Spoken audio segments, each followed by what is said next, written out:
Share করতে চাই যে ঈদের দিনের সুন্নাহগুলো কি। ঈদুল ফিতরের সর্বপ্রথম যে কথা সেটি হচ্ছে তাকবীর, তাকবীর দেওয়া।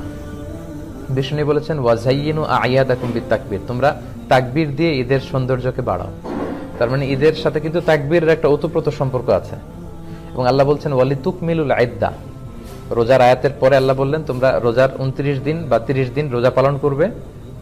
হ্যাঁ, তারপরে ওয়ালিতুকাব্বিরুল্লাহ, তোমরা আল্লাহর তাকবীর দিবে। কেন? আলামা হাদাকুম, এই যে আল্লাহ তোমাদের হেদায়েত দিয়েছেন, 30 দিন সিয়াম পালনের তৌফিক দিয়েছেন, এটার শুকরিয়া স্বরূপ তোমরা তাকবীর দিবে।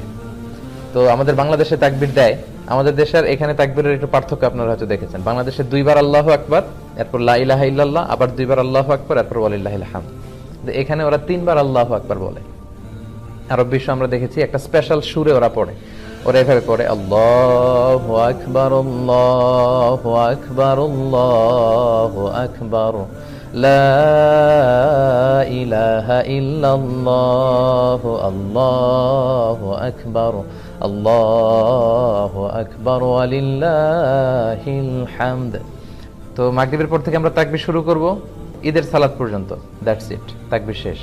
তাকবীরের মধ্য দিয়ে মূলত কিন্তু আমরা আল্লাহ যে সবচেয়ে বড় এবং সবচেয়ে পাওয়ারফুল এটার ঘোষণা দেয়। আল্লাহু আকবার মানে হচ্ছে আল্লাহ সবচেয়ে বড়, আল্লাহ সবচেয়ে মহান। তো প্রথম কাজ হচ্ছে আমরা তাকবীর দিব ইনশাআল্লাহ। দ্বিতীয় দায়িত্ব হচ্ছে সাদাকাতুল ফিতর। সিয়াম পালনের পরে সাদাকাতুল ফিতর আদায় করতে হয়। বিষ্ণু সাল্লাল্লাহু আলাইহি ওয়াসাল্লাম বলেছেন এটা সিগনিফিকেন্স দুইটা, এক হচ্ছে তুহরাতান লিস-সাইম, রোজা রাখতে যে অনেক সময় আমরা অন্যায় করে ফেলেছি, মিথ্যা বলেছি, গীবত টিবত হয়তো করে ফেলেছি, এগুলো যাতে মাফ হয়ে যায়। 2 নম্বর সিগনিফিকেন্স হচ্ছে তুআমাতান লিল মাসাকিন, যাতে মিসকিনরাও কিছু খেতে পারে। আমরা পায়েস খাবো, ফিন্নি খাবো, সেমাই খাবো, কিন্তু যারা সুবিধা বঞ্চিত তারা কিছুই খাবে না। এটা আসলে ঈদের শেয়ারিংটা ওইভাবে হয় না, বরং তারাও যাতে কিছু শেয়ার করতে পারে, খেতে পারে, এজন্য মূলত। আর সম্মানিত শুধু এটা অবশ্যই একটা ডেডলাইন হচ্ছে ঈদের নামাজ। ঈদের নামাজের আগে আপনাকে পে করতে হবে। ঈদের নামাজের পরে দিলে কিন্তু সাদাকাতুল ফিতরের সওয়াবটা আর হয় না। বিষ্ণু বলেছেন মান আদ্দাহা ক্বাবলা সালাত ফাহিয়া যাকাতুন মাকবুলা,